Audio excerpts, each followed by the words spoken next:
Now that the regular season has wrapped in the NFL, I want to spend just a little bit of time talking about one rule change I want them to look at. And it's not even really a rule change because I'm not even sure if it's a rule.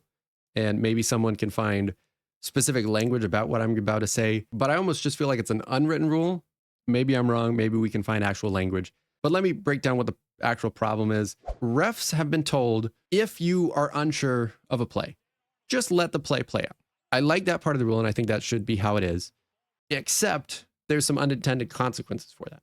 Because when you go to replay, if it's close, for just any replay, not necessarily a turnover or anything like that, replay always says from the beginning, if it's too close to call, you stand with the call on the field. And again, I like that rule in a vacuum as well. I think that's how it should be. But you can kind of see the unintended consequence. For a lot of turnovers, and I think it's probably more likely to be fumbles, but some interceptions as well. If the refs are not sure, they have to let it play out, which means they have to let the turnover go.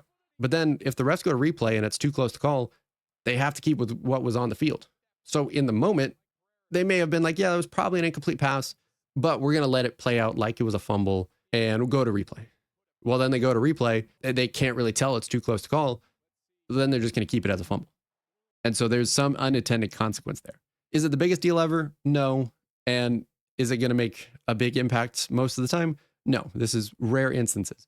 But I do think at some point, whether in this playoffs, whether in the next few years, there's going to be a big play that the refs let it play out, but then they go to replay, it's too close to call, and they're going to just stick with what was on the field.